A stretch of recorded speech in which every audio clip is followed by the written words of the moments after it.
देखिए ये विषम संख्या देखते हैं कि विषम संख्या क्या होता है। वो उस वीडियो में हम लोग देखें कि सम संख्या किसे कहते हैं। इसमें देखिए विषम संख्या, ऑड नंबर, ऐसी संख्या जो दो के गुणा में न आए, यानी कि जो दो के गुणा में न आए और न ही दो से भाग देने पर उसका शेषफल 0 आए। न दो के भाग जो दो के गुणा में न आए और दो से भाग देने पर उसका शेषफल 0 ना आए, उसी को हम लोग विषम संख्या कहते हैं। यहाँ एग्जाम्पल के थ्रू हम लोग समझते हैं, जैसे है 1, 3, 5, 7, 11, 13, ये सब होता है विषम संख्या। जैसे कि देखिए एग्जाम्पल लिए थे हम 3, यहां से 3 लिए थे, तो 3 की 2 टाइम्स में 2 बार में हम लोग ले गए, 1 से कटा 2, इसका शेषफल कितना आया 1। अच्छा अब देखिए ये 11 लिए, इसको क्या ये 2 के पहाड़े में 11 है? थोड़ा सोचिए आप लोग, नहीं है, तो ये कितने बार में जाएगा 5 बार में, यानी 10। यहाँ कितना बचा? 1 बचा, शेषफल 1 बचा। इसी प्रकार 13 लेते हैं हम लोग, 13 2 से, 2 के पहाड़े में 13 है? नहीं है, इससे कम है, 13 से 1 कम है। 1 कम कितना है? 6 टाइम्स से 12, कितना बचा शेषफल? यानी कि लगभग 1 शेषफल बचा है। 2 से ले जाने पर, विषम संख्या को ले जाने पर 1 शेषफल बच रहा है, इसलिए विषम संख्या है ये। हम लोग ऊपर पढ़े वो सम संख्या था, ये विषम संख्या है। आइए आगे देखते हैं कि आगे क्या है। अब देखिए है परिमेय संख्या, यहां से आपका टॉपिक शुरू होगा। वास्तविक संख्या जो हमारा ये टॉपिक है, पार्ट है, जो पार्ट है ये वास्तविक संख्या, यहां से धीरे धीरे अब समझ में आएगा। आइए देखते हैं परिमेय संख्या किसे कहते हैं। छोड़िए, परिमेय संख्या यानी कि वह संख्या जिसे p/q के रूप में लिखा जा सके, जिसे p/q के रूप में लिखा जा सके। एग्जाम्पल से समझाते हैं, लिखा जा सके जहां p और q कोई पूर्णांक हो। पूर्णांक देखिए पीछे पढ़े थे हम लोग पिछले वीडियो में। पूर्णांक किसे कहते हैं? जो माइनस वाला जो चिन्ह वाला हो डिजिट, उसी को पूर्णांक कहते हैं, माइनस और प्लस वाला हो। ठीक, कोई पूर्णांक है जहां q बराबर नहीं है 0 के, q जो 0 के बराबर नहीं होता है।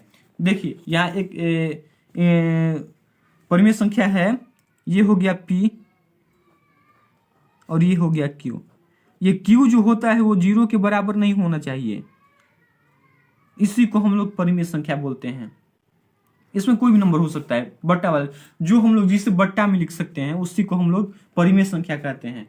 देखिए -2/7, ये भी परिमेय संख्या है। 5, 0, ये सब परिमेय संख्या है जिसे p/q के रूप में लिखा जा सके। इसे भी 5/1, 5/2, 5/3, ये परिमेय संख्या हो जाएगा यहां पर। ठीक, आगे चलते हैं। अपरिमेय संख्या, अपरिमेय संख्या किसे कहते हैं?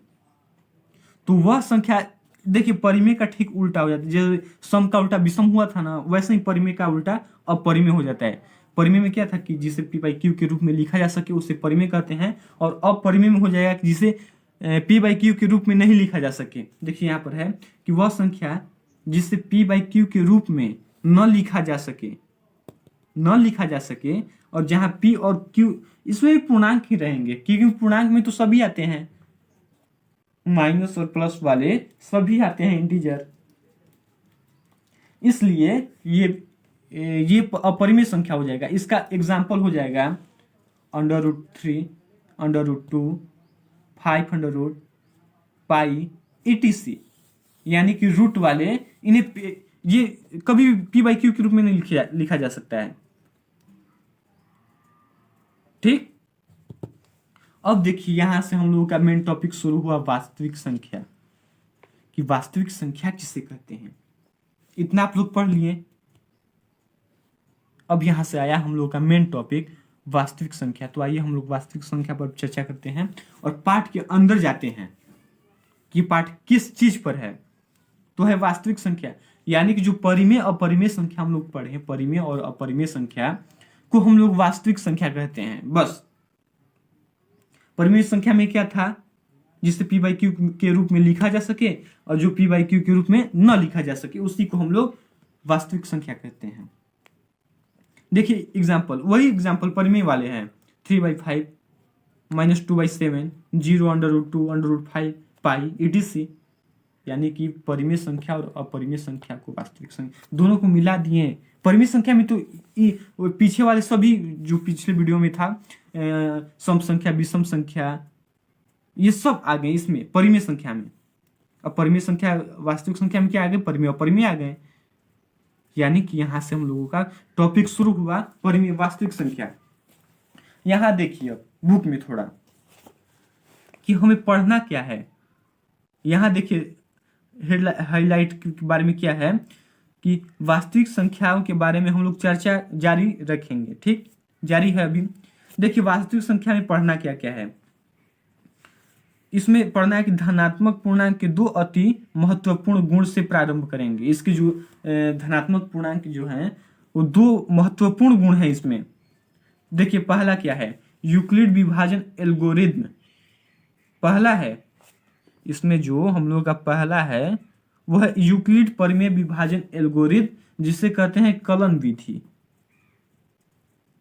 ठीक, और दूसरा क्या है, अंक गणित की आधारभूत परिमेय। ये दो टॉपिक है हमारा अभी का, इसी से पाठ शुरू करना है। हाँ देखिए, ये यूक्लिड जो थे वो बहुत बड़े साइंटिस्ट थे, बहुत बड़े वैज्ञानिक थे। इनके बारे में हमें पढ़ना है पीछे। देखिए आपके चैप्टर में जब आप पीछे आएंगे तो देखिए इनका एक परिमेय है। परिमेय देखिए, परिमेय क्या है, यूक्लिड परिमेय विभाजन, दो धन पूर्णांक ए और बी दिए रहने पर ऐसी, देखिए क्या दिया है, ऐसी अद्वितीय पूर्ण संख्या क्यू और आर विद्यमान है कि ए बराबर बी क्यू प्लस आर। ये तो हमें नहीं समझ में आया भाई साहब कि ये क्या होता है। यही है यूक्लिड परिमेय विभाजन, यही ए बराबर बी क्यू प्लस आर, जहां ये देखिए जहां 0 बड़ा है और बराबर है आर के और आर बड़ा है। ठीक, यही है यूक्लिड परिमेय विभाजन, ए बराबर बी क्यू प्लस आर। देखिए यहां पर भी दिया है कि यूक्लिड विभाजन एल्गोरिथ्म कलन विधि इसकी प्रमेयिका पर आधारित है। इसकी प्रमेय हम लोग बनाएंगे। देखिए अब एल्गोरिथ्म में क्या होता है, सुपरिभाषित चरणों की एक श्रृंखला होती है। जो चरण होते हैं स्टेप बाय स्टेप उसकी चरण होती है, एक श्रृंखला होती है उसकी, जो एक विशेष प्रकार की समस्या को, जो विशेष प्रकार की समस्या है उस समस्या को हल करने के लिए एक प्रक्रिया या विधि प्रदान करती है। एल्गोरिथ्म क्या करती है, स्टेप बाय स्टेप हम लोग को उस चीज को सुलझाने के लिए, समझिए सुलझाने के लिए एक प्रक्रिया बनाई हुई है जिसे हम लोग एल्गोरिथ्म कहते हैं। अच्छा, प्रमेयिका किसे कहते हैं? प्रमेयिका एक सिद्ध किया हुआ कथन होता है, ये सिद्ध किया हुआ कथन है और इसे एक अन्य कथन को सिद्ध करने में प्रयोग करते हैं। अन्य कथन जो होता है उसे सिद्ध करने में इसका प्रयोग करते हैं। अच्छा आइए पहले हम लोग देखते हैं यूक्लिड विभाजन एल्गोरिथ्म किसे कहते हैं। ठीक, देखिए यहां से नया टॉपिक हमारा शुरू हुआ पाठ के अंदर कि यूक्लिड परिमेय विभाजन एल्गोरिथ्म कहते किसे हैं। देखिए विभाजन के जो नियम होता है, यहाँ विभाजन के जो नियम था, देखिए हम दिखाते हैं एक बार आपको फिर से। देखिए ए बराबर बी क्यू प्लस आर, जो पहला हम लोग का प्रश्नावली है ये इसी पर आधारित है, ए बराबर बी क्यू प्लस आर। देखिए ये होता क्या है, ये कहां से आया। देखिए जब हम लोग भाग देते हैं, देखिए भाग देते हैं, जब विभाजन के नियम है तो यहाँ जो होता है, यहाँ उसको बोलते हैं भाजक। यहाँ जो होता है उसे बोलते हैं भाज्य। यहाँ जो सबसे किनारे होता है उसे बोलते हैं भागफल। यहाँ जो बोलते हैं उसे बोलते हैं शेषफल। हाँ सर, अब तो आ जाएगा ये। कहाँ से आया? अब देखिए, इसी को हम लोग सजा देते हैं, भाजक, भाज्य, भागफल और शेषफल को। देखिए ऐसे होता है, भाजक, भाज्य भाजक गुणे भागफल प्लस शेषफल। भाजक को क्या बोले हैं? ए। भाज्य को ए, भाजक को बी, भागफल को क्यू और शेषफल को आर। आया ये? देखिए ये आया। अब तो समझ में आया आप लोगों को कुछ? ए बराबर बी क्यू प्लस आर कहाँ से आया? देखिए यहाँ ए बराबर बी क्यू प्लस आर। इसको देखिए, इस प्रमेय को क्या लिखते हैं? ए बराबर बी गुणे क्यू प्लस आर। यहां से आया। देखिए इसको, इस चीज को दिमाग में रखिए आप लोग, इस चीज को, पूरी चीज को। ए बराबर बी क्यू प्लस आर, इसको ऐसे भी लिख सकते हैं, जो ये क्रॉस वाला चिन्ह है ये छुप जाता है, पॉइंट ये छुप जाता है, तो इसको लिख सकते हैं ए बराबर बी क्यू प्लस आर। ठीक। अब देखिए वो बोला था ना एल्गोरिथम कि ये चरणबद्ध है, चरणों की एक श्रृंखला होती है, स्टेप बाय स्टेप। इसको कैसे, इसको ये कहाँ पर लगाएंगे ये फॉर्मूला? तो देखिए जैसे ये एक छोटा सा भाग है, ये इसमें हम लोग लगाते हैं 3/22, इसको ले जाते हैं 7 बार में जाएगा 21, 1 बचा। अब देखिए इसको लिखेंगे कैसे? पहले हम लोग लिखते हैं भाज्य लिखें, फिर हम लोग लिखते हैं भाजक भी लिखती हैं हम, फिर लिखते हैं भागफल भी लिखती हैं, और फिर लिखते हैं लास्ट में शेषफल। यानी कि ए बराबर, देखिए ये ए बराबर बी क्यू प्लस आर, यही हुआ। ए बराबर बी क्यू प्लस आर, यही फॉर्मूला था। यूक्लिड विभाजन प्रमेय ने, यूक्लिड ने यही फॉर्मूला हमें दिया था। देखिए यहाँ एक और है बड़ा सा, ये सिंपल भाग है। इसको जब हल करिएगा तो देखिए इसका आंसर कुछ इतना आएगा, ए बराबर बी क्यू प्लस आर। ए, देखिए ये बीच वाला ए होता है, साइड वाला बी होता है, इधर वाला क्यू होता है, और लास्ट में जो बचा वो आर होता है नीचे। ठीक है? अगर आप लोग समझ गए हो तो ये चैप्टर समझिए आप लोगों का क्लियर है। यहां से हम उदाहरण की ओर चलेंगे, जो चैप्टर में हमारा उदाहरण दिया है उसकी ओर चलेंगे। देखिए ये हमारा फर्स्ट उदाहरण है। अगर ए बराबर बी क्यू प्लस आर अगर आपका क्लियर है तब तो ये उदाहरण पहला जो सवाल है, देखिए क्या बोला है कि 40, 52 और 12, 5, 7, 6 का HCF यूक्लिड विभाजन एल्गोरिथम का प्रयोग कर ज्ञात करना है। यूक्लिड विभाजन प्रमेय से, यानी कि कौन से फॉर्मूला? ये फॉर्मूले से, ए बराबर बी क्यू प्लस आर से हमें सिद्ध करना है। तो हम सिंपली क्या करेंगे, इतना का भाग करेंगे। HCF हम लोग जैसे निकालते हैं भाग दे देकर। आइए हम आपको बताते हैं कैसे होगा ये। देखिए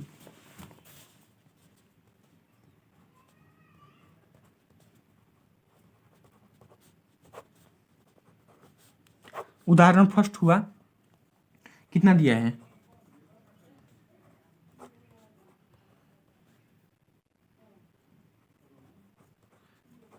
आप अपने बुक से मिला लीजिएगा, यही दिया है। तो ये सबसे पहले 3 से जाएगा, 3 टाइम से, 3 बार में गया, कितना बचा? इतने बार में जाएगा ये, 1 2 3 4 5, ठीक है, इतने बार में जाएगा। देखिए ये कट जाएगा, ये भी कट जाएगा, ये 6 से 6 0 बचेगा, 7 में से 5 गया 2 बचेगा, और 5 में से 1 गया 4 बचेगा। ठीक, यहाँ देखिए ये अब ये यहाँ से आ जाएगा, इससे ऐसे ही बनाते हैं ना, ये यहाँ आ जाएगा। अब देखिए इसका इसका जो परिमेय होगा वो क्या होगा, पहले हम लोग क्या लिखते हैं, पहले ए लिखते हैं। ठीक, सॉरी, ए लिखते हैं, ए बराबर बी क्यू प्लस आर। अरे सॉरी यार, बी क्यू प्लस आर, यानी कि इतने को मल्टीप्लाई कर ऐड करेंगे तो यह हमारा इतना आएगा। ठीक, आइए इसको अब हल करते हैं, 420 से ले आते हैं तो ये 9 टाइम में जाएगा, 9 बार में जाएगा। ये कितना जाएगा, 37 80 बार में जाएगा। ये देखिए ये 2 का 2 हो जाएगा, ये हो जाएगा 15, 15 में से 8 गया, 7 बचेगा। ठीक, ये 9 हो गया। ठीक, 9 में से 7 गया, 2 बचा, ये कट गया। अब देखिए अब इसकी जो परिमेय है वो क्या होगा, देखिए ए बराबर, ठीक, बी गुणे क्यू प्लस आर। ठीक, अच्छा अब ये देखिए 420 एक बार में जाएगा, ये तो सिंपली 272, 10 में से 2 गया, 8 बचा, 11 में से 7 गया, 11 में से 7 गया, 4 बचा, ये 1 बचा। अब जो इसकी परिमेय हो जाएगा ये हो जाएगा, देखिए ए बराबर बी क्यू प्लस आर। ठीक है, अब ये यहां से आएगा, ये वाला 272, ये भी एक बार में जाएगा, 148। ये देखिए कितना बचा, यहां 4 बचेगा।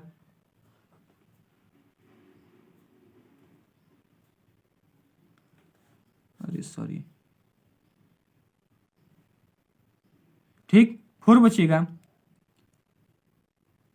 ये हो गया 6, 6 में से 4 गया, 2 बचेगा, ये तो कट गया। 2 नहीं, सॉरी, 2 में से 1 गया, 1 बचेगा। ठीक, अब देखिए ये उतर गया। इसका परिमेय क्या हो जाएगा, इसका परिमेय हो जाएगा 272 ए बी गुणे, ठीक, इतना बचेगा। ए बराबर, बोलिए, ए बराबर बी क्यू प्लस आर। अब देखिए 124 क्या से जाएगा, एक बार में जाएगा। 124 से देखिए ये 8 में से 4 गया, 4 में से 2 गया, 2, ये कट गया। अब इसका जो परिमेय आप लोग लिख लेंगे ना, अपने से प्रयास कीजिए। ए बराबर बी क्यू प्लस आर हो गया। अब ये 24, 124 यहां से आया ऊपर से, ये कितने बार में जाएगा, 5 बार में जाएगा, 120, ये 4 हो गया, ये कट गया। इसका परिमेय क्या हो जाएगा, ए बराबर बी क्यू प्लस आर। ठीक, इसको देखिए अब 24 उतरेगा, 6 बार में जाएगा, कट गया। देखिए क्या हुआ, ए बराबर बी क्यू प्लस आर। और देखिए इसको करेंगे 6 दूनी 12, 6 तरी 18, 6 चौके 24, यानी कि इस पूरे को करेंगे हम हल तो ये इतना आएगा। ये है हमारा पहला उदाहरण। ठीक, आइए हम लोग उदाहरण नंबर 2 देखते हैं। उदाहरण नंबर 2 क्या, देखिए वही पीछे ये जो पहला उदाहरण है वही हम लोग की किताब में पीछे स्टेप बाय स्टेप कर बनाया है। देखिए हमारा पहला कितना आया था, हमारा पहला आया था 12 5 7 6, देखिए यहाँ आया है, देखिए, और ये किताब वाला देखिए, बराबर 40 50 5 2 गुणे 3 प्लस इतना। ठीक, इसका दूसरा देखिए, दूसरा कितना आया है, दूसरा इसका आया है 40 52, देखिए हमारा भी 40 52, 40 20 9 272, यानी कि इसको बस ये बस लिख देना है, साइड में लिख दीजिएगा, बस हो जाएगा। अच्छा ये देखिए, ये हमारा है दूसरा उदाहरण कि दर्शाइए कि प्रत्येक धन सम पूर्णांक 2q के रूप में 2q के रूप का होता है तथा प्रत्येक धनात्मक विषम पूर्णांक 2q प्लस 1 के रूप में होता है। यानी कि सम और विषम पूर्णांक को यहाँ दर्शाना है, हमें दर्शाना है सम और विषम पूर्णांक को। देखिए क्या है, उदाहरण 2 है, देखिए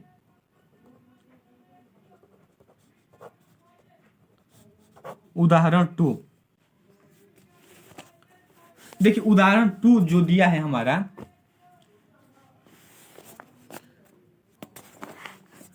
उदाहरण 2 कहाँ है, देखिए ये है ना 2q दिया है, इसमें 2q एंड 2q प्लस 1 दिया है, देखिए यहाँ 2q और 2q प्लस 1 दिया है। अब इसी को हमें बनाना है यूक्लिड परिमेय विभाजन से। यूक्लिड परिमेय विभाजन क्या होता है, बोलिए साथ में, a बराबर बी क्यू प्लस आर, ये है हमारा यूक्लिड परिमेय विभाजन। इसको पहले मान लेते हैं हम, इसको कि माना, देखिए माना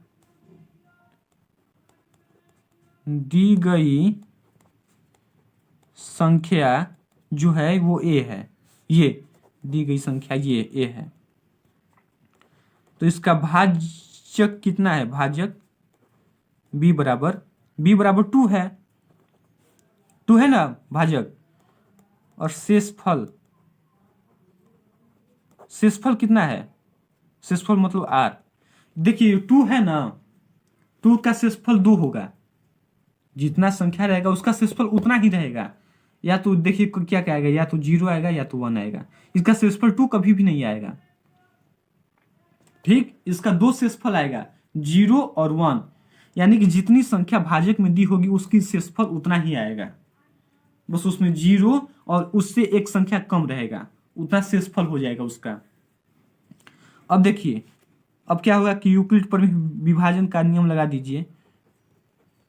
ये क्या था, a बराबर हमें नहीं पता भाई, हमें नहीं पता a बराबर, अभी हमें बस b और r मिला है, वही मान रखेंगे b और r का। b बराबर 2 मिला गुणे q, ठीक, और r का मान पहले फर्स्ट वाला रखेंगे 0, यानी कि टोटल कितना आया निकल कर, a बराबर 2q। अरे ये तो हमारा पहला आ गया, देखिए पहला आ गया। ऐसे करने पर बस हमें मान रख देना है यूक्लिड परिमेय विभाजन के जो नियम है, जो ये एक सूत्र है, इसको याद कर लीजिए, सूत्र है, उसमें हम लोग रख दिए और इसका मान निकल कर आ गया।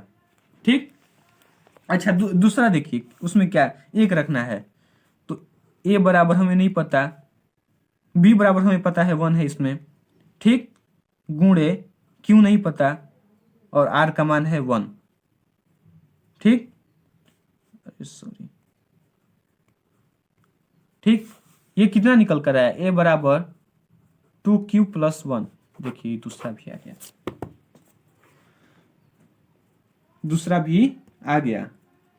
अब इसमें पूछ रहा है कि सम कौन है और विषम, हमारे पास देखिए 2 मान है, 2q और 2q प्लस 1, इसमें देखना है कि सम कौन है विषम कौन है।